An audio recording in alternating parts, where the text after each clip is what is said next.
Hi, welcome to Esquire family. நான் உங்கள் சசியம்மா.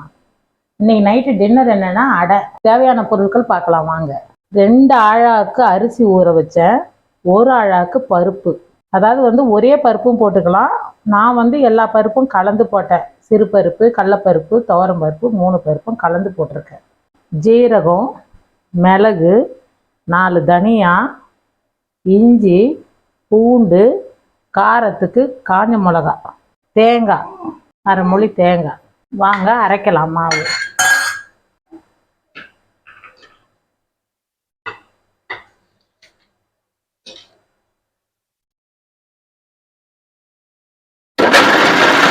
தேங்காய், இஞ்சி, பூண்டு அது மசியாதுன்னு முதல்ல கொஞ்சம் ஒன்றும் பாதியமாக அரைச்சிக்கினேன். இப்போ மிளகு, ஜீரகம், தனியா,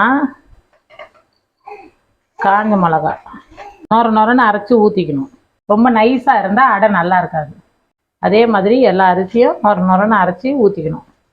தேவையான அளவு உப்பு. பச்சரிசி சேர்த்தா மொறுன்னு வருங்க. வேணுன்றவங்க பச்சரிசி சேர்த்துக்கலாம். 1 அழகு புழுங்கல் அரிசினா 1/2 அழகு பச்சரிசி சேர்த்துக்கலாம். எப்போவுமே இது நொரன்னு தான் அரைக்கணும்.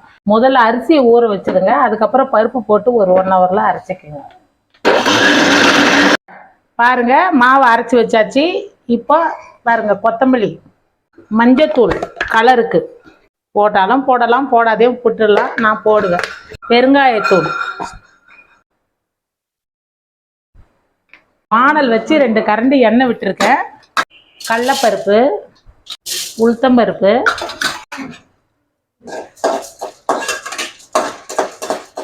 ஒவ்வொருத்தரும் இதெல்லாம் தாளித்து கொட்ட மாட்டாங்க.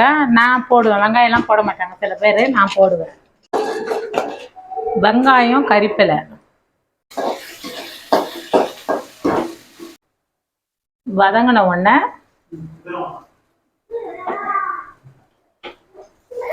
அந்த மாவுல கொட்டிடுங்க.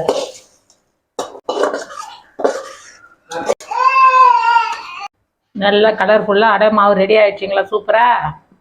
இது நம்ம அப்புறமா அடை ஊற்றி நான் உங்களுக்கு அடை காமிக்கிறேன்.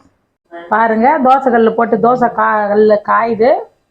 மெலிசா வேணும்னா இன்னும் கொஞ்சம் தண்ணி ஊற்றிக்கலாங்க. இதுக்கு எண்ணெய் நிறைய பிடிக்கும். நல்லா சிம்மிலே வச்சு செவுறணுங்க. நல்லா பாருங்க, நல்லா மொறுன்னு கிறிஸ்டியாக நல்லா வந்திருக்கு பாருங்க தோசை.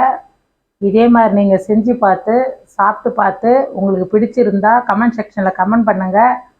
இது கூட சொல்ல மறந்துட்டேன், தேங்காய் சட்னியோ இல்லை அவியலோ வச்சு சாப்பிட்டா நல்லாயிருக்கும். நாங்கள் அப்படியே சாப்பிட்றதாங்க. எங்கள் எஸ்கொயர் ஃபேமிலிக்கு ஆதரவு கொடுங்க. சசியம்மாவுக்கு ஆதரவு கொடுங்க. பாய்.